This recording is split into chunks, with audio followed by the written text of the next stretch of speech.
Hello everyone, आज हम इस वीडियो में एल्डिहाइड व कीटोन के रासायनिक गुणों में नाभिक-स्नेही योगात्मक अभिक्रिया की क्रियाविधि व अभिक्रियाशीलता के बारे में पढ़ेंगे।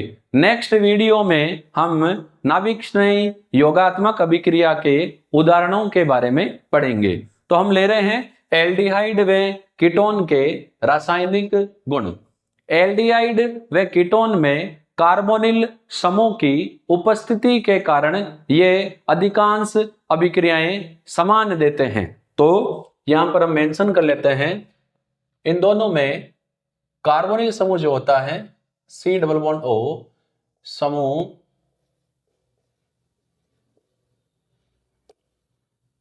की उपस्थिति के कारण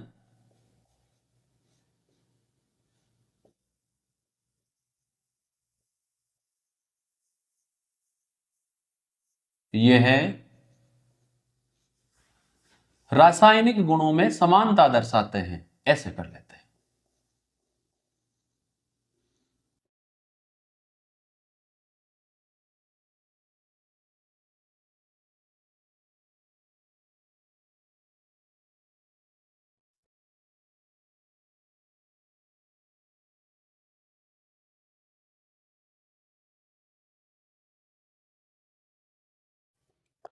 एल्डिहाइड और कीटोन को शामिल रूप से हम कार्बोनिल यौगिक भी कहते हैं, क्योंकि इन दोनों में कार्बोनिल समूह उपस्थित होता है और दोनों में कार्बोनिल समूह की उपस्थिति के कारण ये अधिकांश रासायनिक गुणों में समानता दर्शाते हैं।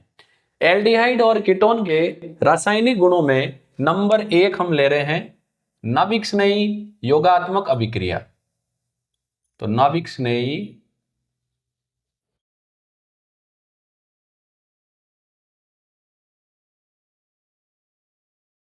योगात्मक अभिक्रिया।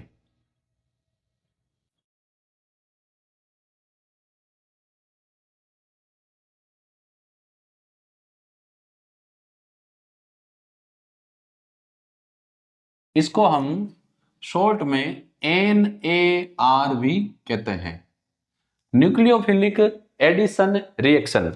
नाभिक स्नेही योगात्मक अभिक्रिया, जैसा कि नाम से ही पता चल रहा है, इसमें नाभिक स्नेही का योग पहले होगा। नाभिक स्नेही योगात्मक अभिक्रिया एल्डिहाइड व कीटोन का अभिलाक्षणिक गुण है। तो यह है एल्डिहाइड और कीटोन को शामिल रूप से कार्बोनिल यौगिक बोलते हैं। तो यह कार्बोनिल यौगिकों का बहुत ही ध्यानपूर्वक आपको समझना है, क्योंकि यदि आपको क्रियाविधि समझ में आ गई तो आप जितने भी एग्जाम्पल हैं उनको आसानी से कर पाएंगे। तो ये कार्बोनिल यौगिकों का अभिलाक्षणिक गुण है।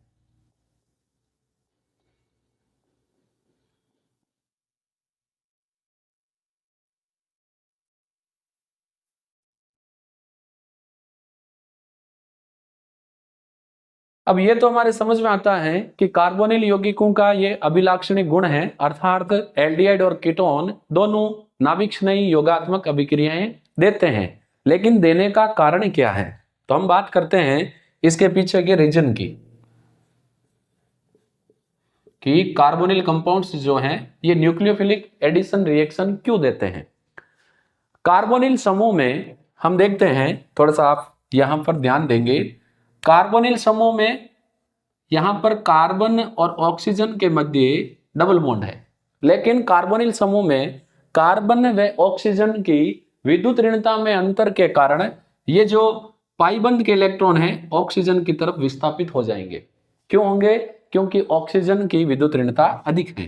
तो यहां पर क्या होगा, कार्बन और ऑक्सीजन का बंध ऑक्सीजन की तरफ विस्थापित होगा, कार्बन पर आंशिक ऋणावेश, ऑक्सीजन पर आंशिक ऋणावेश और कार्बन पर आंशिक धनावेश उत्पन्न हो जाता है।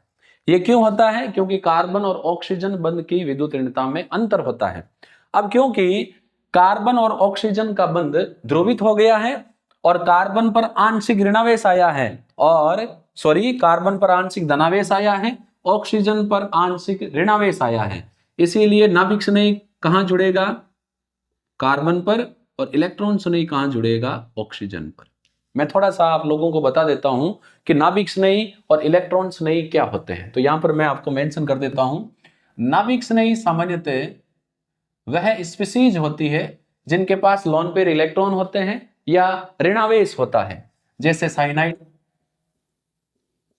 जैसे अमोनिया, जैसे अल्कोहल, या तो इन पर नेगेटिव चार्ज होता है या इनके पास लोन पेयर इलेक्ट्रॉन होते हैं। और जो इलेक्ट्रॉन्स नहीं होता है ये सामान्यतः धनावेशित स्पीसीज होती है या अपूर्ण अष्टक वाले यौगिक होते हैं। जैसे मान लो हाइड्रोजन की बात कर देते हैं, H+ वाला, या और अगर हम डिटेल से कहें तो BF3 जिसका अष्टक क्या होता है? अपूर्ण होता है। अब यहां आते हैं तो कारण क्या है? कारण हम मेंशन कर देते हैं, कार्बन व ऑक्सीजन के बंध की ध्रुवणता,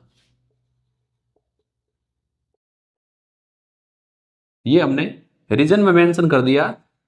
अब यहां पर कार्बन और ऑक्सीजन बंध के ध्रुवणता के कारण कार्बन पर आंशिक धनावेश आ रहा है, ऑक्सीजन पर आंशिक ऋणावेश आ रहा है। नाभिक स्नेही वहां जुड़ेगा जहां इलेक्ट्रॉन की कमी है, कार्बन पर जुड़ेगा। इलेक्ट्रॉन स्नेही वहां जुड़ेगा जहां पर इलेक्ट्रॉनों की अधिकता है, ऑक्सीजन पर जुड़ेगा। अब क्योंकि कार्बन व ऑक्सीजन के बंध में ध्रुवणता के कारण कार्बन पर धनावेश उत्पन्न होता है, तो नाभिक स्नेही कार्बन पर जुड़ रहा है और इलेक्ट्रॉन स्नेही ऑक्सीजन पर जुड़ रहा है। सवाल अब ये आता है कि पहले कौन जुड़ेगा? इलेक्ट्रॉन स्नेही पहले जुड़ेगा या नाभिक स्नेही पहले जुड़ेगा? उसकी हम बात कर रहे हैं। तो देखो इन दोनों को हम देख लेते हैं कि पहले कौन जुड़ेगा, बाद में कौन जुड़ेगा। अब देखो मैं यहां पर ये ध्रुवित बंध दर्शा देता हूं, आंशिक ऋणावेश, आंशिक धनावेश। अब यहां पर दो जो पॉसिबिलिटीज बन रही है हम उसी को डिस्कस कर रहे हैं। दो पॉसिबिलिटीज क्या बन रही है? पहले अटैक करवा रहे हैं नाभिक स्नेही का, तो ये ले आते हैं नाभिक स्नेही, आजा भाई। ये जो स्टेप होता है ये धीमा पद होता है। अब जाहिर सी बात है नाभिक स्नेही वहां जुड़ेगा। आपको जब हम नाभिक स्नेही योगात्मक अभिक्रिया की क्रियाविधि, अभिक्रियाशीलता और उसके बाद जब एग्जाम्पल पढ़ेंगे तो आपको यही ध्यान में रखना है कि नाभिक स्नेही को वहां जोड़ना है जहां कार्बन है, इलेक्ट्रॉन स्नेही को वहां जोड़ना है जहां ऑक्सीजन है। सीधी सी बात है। अब नाभिक स्नेही पहले कहां जुड़ेगा? कार्बन पर जुड़ेगा और ऑक्सीजन पर नेगेटिव है, इसके पास 6 इलेक्ट्रॉन। अब यहां पर अगर हम ध्यान दें तो ऋणावेश किस पर है? ऑक्सीजन पर, और ऑक्सीजन ऋणावेशित होता है। सेकंड है कार्बन का भी अष्टक पूरा है, 1 2 3 4 बंध बना रहा है, 8 इलेक्ट्रॉन है, और ऑक्सीजन के पास भी 2 2 4 2 6 2 बंध के इलेक्ट्रॉन यानी अष्टक पूरा है। तो इसको मेंशन कर देते हैं अधिक विद्युत ऋणी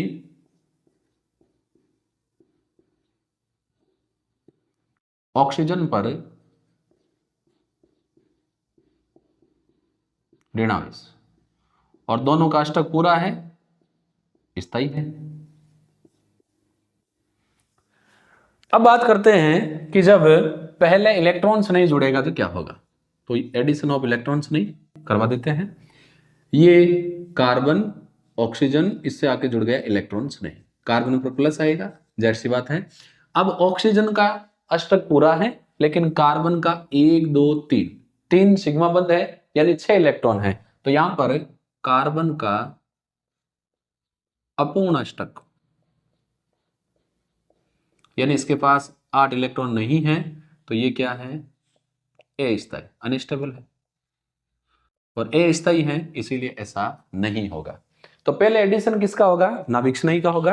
अब दूसरा एडिशन होगा इलेक्ट्रॉन स्नेही का, E+, और ये जो पद है ये थोड़ा सा क्या है? फास्ट है कंपैरिजन के पहले स्टेप के। तो इलेक्ट्रॉन स्नेही कहां जुड़ेगा? इलेक्ट्रॉन स्नेही जुड़ेगा ऑक्सीजन पर। तो कार्बन ऑक्सीजन, कार्बन पर पहले ऑलरेडी नाभिक स्नेही जुड़ा हुआ था और यहां आके जुड़ गया इलेक्ट्रॉन स्नेही। ये जो बना है इसको हम बोलते हैं युगोत्पाद, क्योंकि यहां पर कार्बोनिल समूह पर नाभिक स्नेही भी जुड़ गया और कौन जुड़ गया? इलेक्ट्रॉन स्नेही। तो इस चीज को मैं एक बार समेट के आपके सामने वापस रिवाइज कर रहा हूं ताकि हम आगे अभिक्रियाशीलता की बात करेंगे। कार्बोनिल समूह नाभिक्षणीय योगात्मक अभिक्रिया देते हैं क्योंकि ये कार्बोनिल समूह का अभिलाक्षणिक गुण है। कारण क्या है?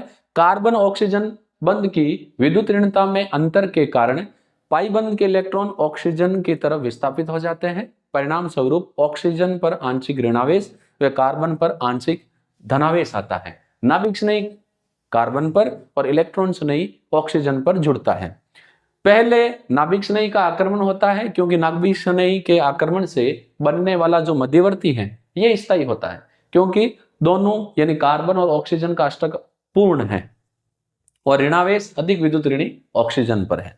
यदि हम पहले इलेक्ट्रॉन स्नेही का एडिशन करवाना चाहें तो यहाँ कम विद्युत धनी कार्बन पर प्लस है और दूसरा कार्बन का अष्टक भी पूर्ण नहीं है, इसीलिए पहले इलेक्ट्रॉन स्नेही का आक्रमण ना होकर पहले नाभिक स्नेही का आक्रमण होगा क्योंकि स्थायी मध्यवर्ती बन रहा है और उसके बाद इलेक्ट्रॉन स्नेही के आक्रमण से हमें योगोत्पाद मिल जाएगा।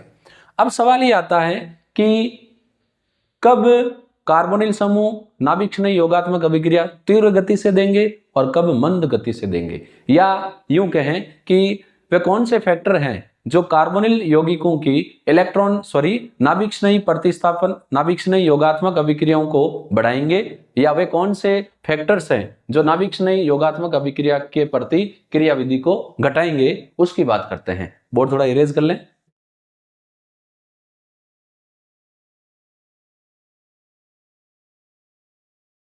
तो हम नाभिक स्नेही योगात्मक अभिक्रिया के में कार्बोनिल यौगिकों की अभिक्रियाशीलता की बात कर रहे हैं, तो यहां मेंशन कर लेते हैं नाभिक स्नेही योगात्मक अभिक्रिया के प्रति कार्बोनिल यौगिकों की अभिक्रियाशीलता।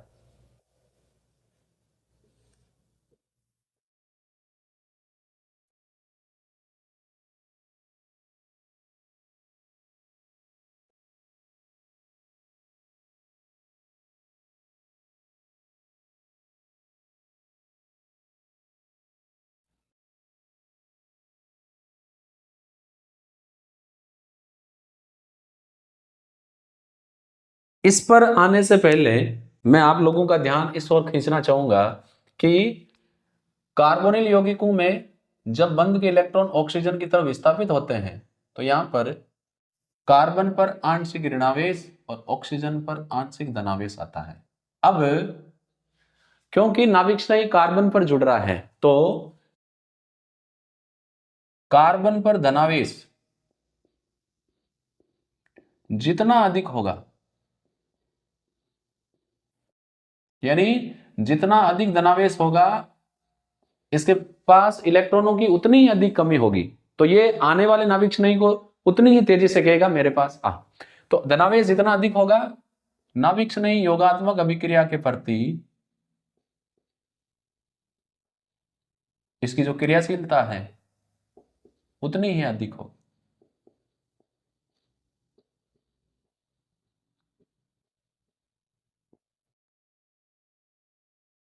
ये आपको ध्यान में रखना है।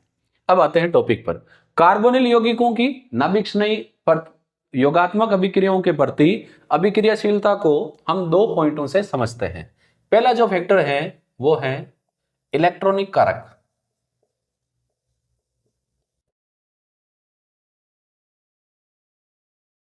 एक एक चीज को आपको आराम से समझना है, कोई जल्दबाजी नहीं है। इलेक्ट्रॉनिक कारक में मैं यही चीज मेंशन कर रहा हूं जो मैंने वहां बताई है। कार्बन पर धनावेश जितना अधिक होगा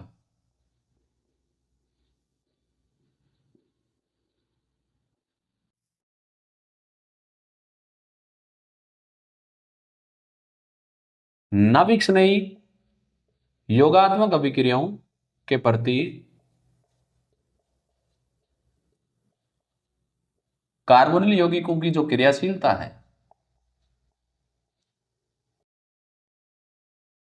उतनी ही अधिक होगी।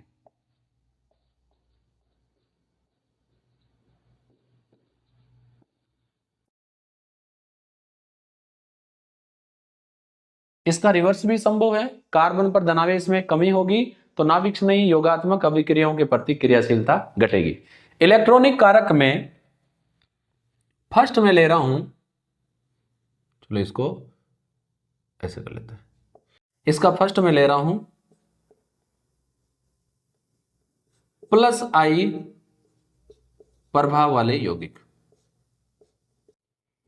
धनात्मक प्रेरणिक प्रभाव वाले जो यौगिक होते हैं इनको हम बोलते हैं इलेक्ट्रॉन दाता समूह।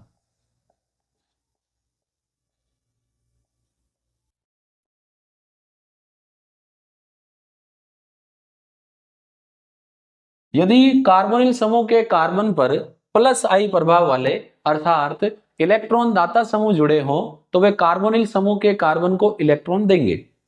अब हम चाह रहे हैं कि कार्बन पर धनावेश अधिक हो, इससे कोई ऐसा समूह जुड़ा है जो कार्बन को इलेक्ट्रॉन दे रहा है। अब जब कार्बन को इलेक्ट्रॉन दिए जाएंगे तो कार्बन पर धनावेश में कमी आएगी, क्योंकि कार्बन इलेक्ट्रॉन ले रहा है तो धनावेश में कमी आएगी अर्थात उस पर ऋणावेश आने लगेगा। धनावेश में कमी आ रही है तो क्रियाशीलता घटेगी। तो इसके कारण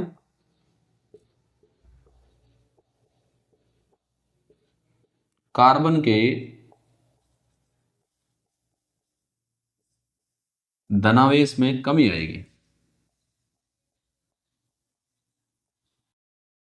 या कमी आती है,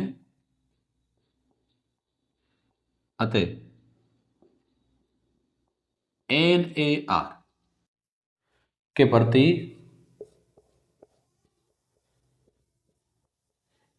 क्रियाशीलता कम होगी।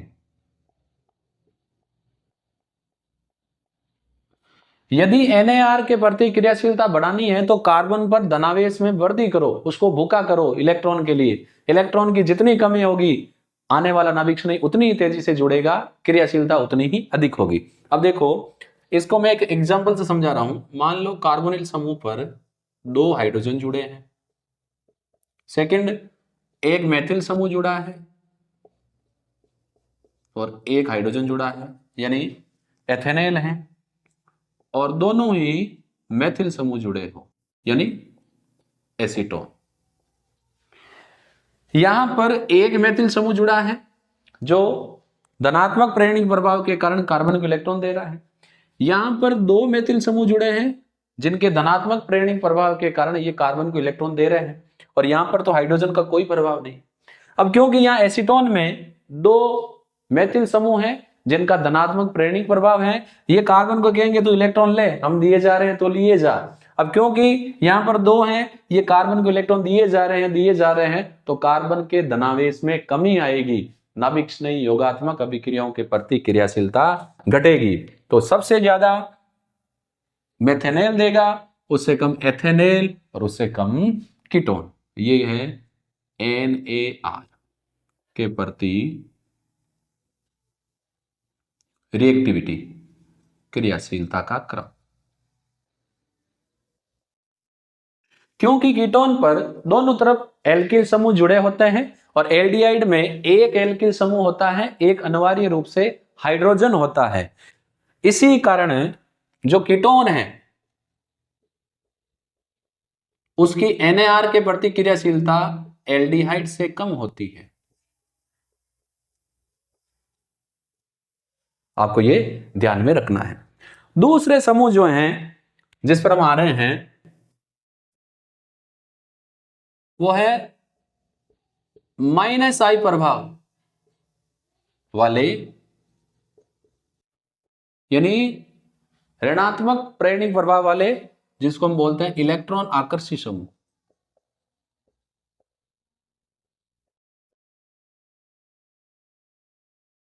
यौगिक यह वह समूह होते हैं जो इलेक्ट्रॉन आकर्षित करते हैं। जैसे इसमें एग्जाम्पल की बात करें तो हेलोजन, साइनाइड, नाइट्रो, ये समूह -I प्रभाव वाले समूह होते हैं, ये इलेक्ट्रॉन आकर्षित करते हैं। यदि कार्बोनिल समूह में कार्बन से ऋणात्मक प्रेरणिक प्रभाव वाले अर्थात इलेक्ट्रॉन आकर्षित समूह जुड़े हो तो ये कार्बन से इलेक्ट्रॉन आकर्षित करेंगे, परिणाम स्वरूप कार्बन के धनावेश में वृद्धि होगी। कार्बन से ये कह रहा है हमें इलेक्ट्रॉन दे, लिए जा रहे हैं, तो कार्बन पर धनावेश बढ़ेगा और NAR के प्रति क्रियाशीलता बढ़ेगी। तो इसके कारण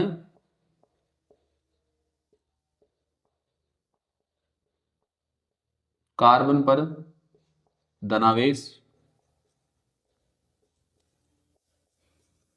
बढ़ता है, अतः NAR के प्रति क्रियाशीलता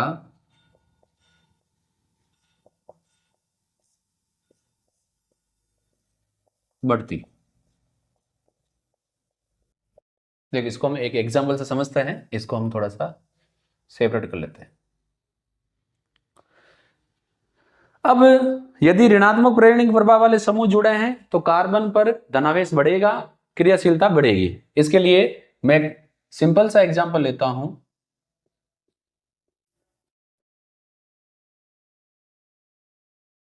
मान लो एक एल्डिहाइड है जिसमें एक क्लोरीन जुड़ा है, फिर दूसरे में 2 क्लोरीन जुड़े हैं,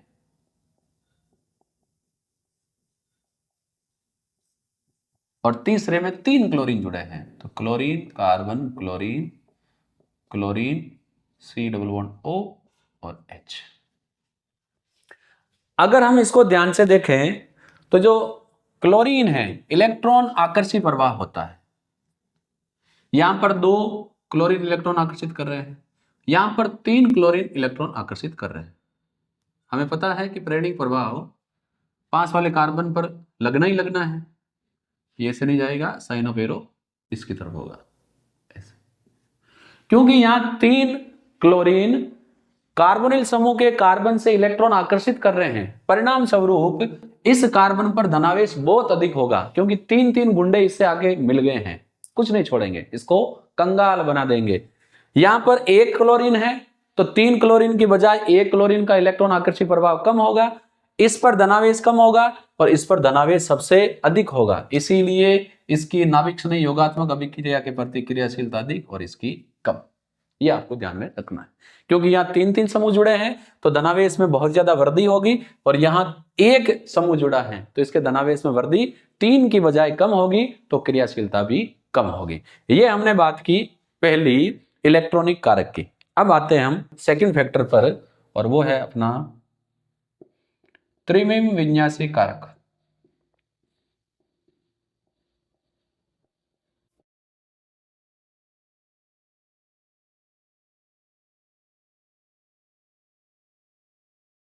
थोड़ा सा हम मैकेनिज्म पर पुनः आते हैं। ये कार्बोनिल समूह है, ऑक्सीजन जुड़ा है, यहां मान लो कोई 2 ग्रुप हैं A और B। अब इस पर जब नाभिक स्नेही का योग होगा, बंद ऑक्सीजन की तरफ विस्थापित होंगे इलेक्ट्रॉन, तो ये कार्बन इस पर आकर जुड़ गया नाभिक स्नेही, इससे एक जुड़ा हुआ है A, एक जुड़ा हुआ है B और है एक ऑक्सीजन। फिर एडिशन ऑफ इलेक्ट्रॉन्स नहीं होगा, कार्बन नाभिक स्नेही, A जुड़ा हुआ है, B जुड़ा हुआ है, O है, O पर आगे जुड़ गया इलेक्ट्रॉन स्नेही। अब यदि हम यहां पर ध्यान दें तो यहां पर कार्बन का संकरण sp2 है, और sp2 संकरण के कारण यहां जो बंद कोण है वो है 120 डिग्री, और यहां संकरण हो गया sp3, संरचना चतुष्फलकीय है, और चतुष्फलकीय संरचना के कारण बंद कोण हो जाएगा 109 डिग्री 28 मिनट। तो जब नाभिक स्नेही योगात्मक अभिक्रिया में नाभिक स्नेही का योग होता है तो बंद कोण 120 डिग्री से घटकर 109 डिग्री 28 मिनट हो जाता है। परिणाम स्वरूप कार्बन से जुड़े समूह के मध्य जो दूरी है वो घटेगी। अब यदि ये जुड़े हुए समूह का आकार बड़ा है तो ये आने वाले नाभिक स्नेही के मार्ग में रुकावट उत्पन्न करेंगे, जिसको त्रिविम विन्यासी बाधा कहते हैं। अतः यदि कार्बोनिल समूह के कार्बन पर जुड़े समूह बड़े हैं तो आने वाले नाभिक स्नेही के मार्ग में त्रिविम विन्यासी बाधा उत्पन्न होगी, अर्थात बड़े समूह उपस्थित होने पर NAR नाभिक स्नेही योगात्मक अभिक्रिया के प्रति क्रियाशीलता घटेगी। इस रिएक्टिविटी को हम त्रिविम विन्यासी बाधा से भी रिलेट कर सकते हैं। यहां पर दो हाइड्रोजन है जिनका आकार छोटा है, लेकिन यहां पर दो मेथिल समूह है जिनका आकार हाइड्रोजन की तुलना में बहुत बड़ा है। परिणाम स्वरूप आने वाले नाभिक स्नेही के मार्ग में त्रिविम विन्यासी बाधा उत्पन्न होगी। ये बड़े हैं, कार्बन कार्बन से जुड़े हुए 3 हाइड्रोजन इतने बड़े हो जाएंगे। जब नाभिक स्नेही उधर से आएगा तो ये कहेगा कहां चले, पहले हमसे तो मिल लो।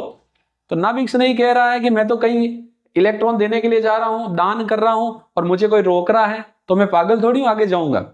इसीलिए बड़े समूह की उपस्थिति के कारण आने वाले नाभिक स्नेही के मार्ग में बाधा उत्पन्न होगी। नाभिक स्नेही का योग आसानी से नहीं होगा तो रिएक्टिविटी घटेगी। थोड़ा सा मैं और इसको सिंप्लीफाई करके आपको देता हूं। थोड़ा सा बोर्ड इरेज कर लेते हैं।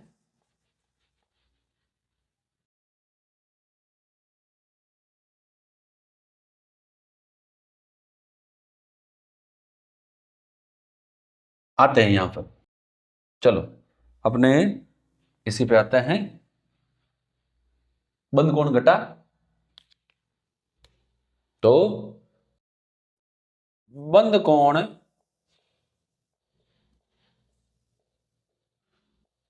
घटने के कारण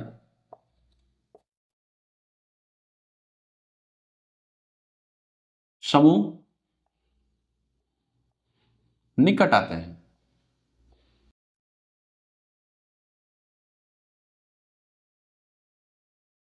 तो कार्बन से जुड़े जो समूह हैं, समूह का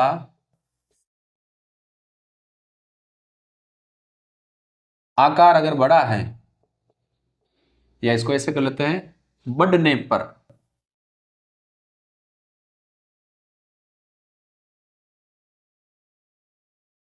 आने वाले नाभिक स्नेही के मार्ग में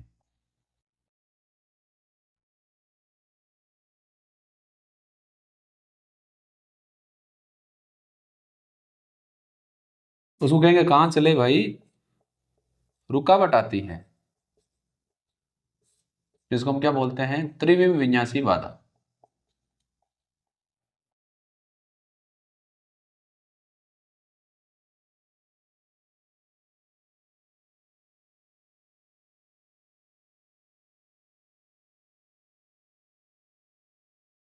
और अगर उसको आने नहीं देंगे, अतः नाभिक स्नेही योगात्मक अभिक्रिया के प्रति क्रियाशीलता घटेगी। इसी कारण कीटोन की तुलना में एल्डिहाइड नाभिक स्नेही योगात्मक अभिक्रिया अधिक देते हैं। और अगर हम एरोमेटिक की बात करें तो एरोमेटिक जो एल्डिहाइड हैं उनकी नाभिक स्नेही योगात्मक अभिक्रिया की प्रतिक्रियाशीलता एलिफेटिक की तुलना में कम होती है।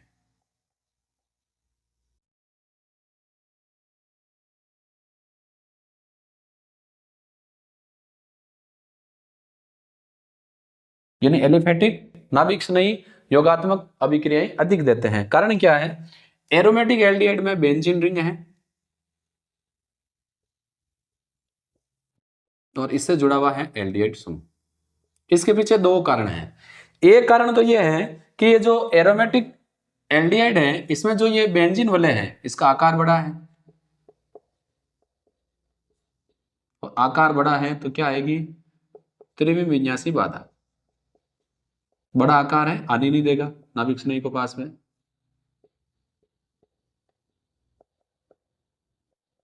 और दूसरा, ये जो एल्डिहाइड समूह है इसका इलेक्ट्रॉन आकर्षी प्रभाव होता है।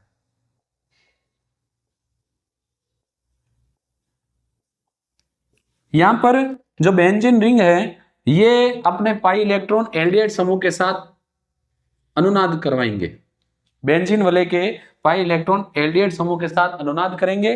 परिणाम स्वरूप कार्बन ऑक्सीजन बंध के इलेक्ट्रॉन ऑक्सीजन की तरफ जाएंगे, लेकिन क्योंकि ये अनुनाद करेंगे इसीलिए कार्बन यानी बेंजीन वाले का कार्बन और एल्डिहाइड समूह के कार्बन के मध्य आंशिक द्विबंध का गुण आ जाएगा। अर्थात कार्बन पर जब आंशिक द्विबंध का गुण आएगा तो कार्बन पर जो धनावेश है उसमें क्या आएगी, कमी। तो एक तो एल्डिहाइड के इलेक्ट्रॉन आकर्षी प्रभाव के कारण कार्बन के धनावेश में कमी आएगी, दूसरा बेंजीन वलय के बड़े आकार के कारण आने वाले नाभिक स्नेही के मार्ग में त्रिविमीय विन्यासी बाधा आएगी। इन्हीं दोनों सम्मिलित कारकों के कारण एरोमेटिक एल्डिहाइड एलिफेटिक से नाभिक स्नेही योगात्मक अभिक्रियाएं कम देते हैं। तो यहां पर अपने नाभिक स्नेही योगात्मक अभिक्रिया की क्रियाविधि और अभिक्रियाशीलता समाप्त होती है। हमें यही ध्यान रखना है कि जब हम अगला वीडियो लेंगे तो उसमें हम नाभिक स्नेही योगात्मक अभिक्रिया के उदाहरण लेंगे। आपको यही ध्यान रखना है कि नेगेटिव वाला पोर्शन कार्बन पर जुड़ेगा, पॉजिटिव वाला पोर्शन ऑक्सीजन पर जुड़ेगा, यानी नाभिक स्नेही कार्बन पर, इलेक्ट्रॉन स्नेही ऑक्सीजन पर जुड़ेंगे। इतना ध्यान रखना है, बाकी आप हर एक रिएक्शन को आसानी से कर पाएंगे। खाली एडिशन करना है, प्लस ऑक्सीजन के पास माइनस कार्बन के पास, बाकी खेल अपने आप हो जाएगा। अगले वीडियो में हम नाभिक स्नेही योगात्मक अभिक्रिया के एग्जाम्पल के बारे में पढ़ेंगे। हम फिर मिलेंगे नेक्स्ट वीडियो में। धन्यवाद।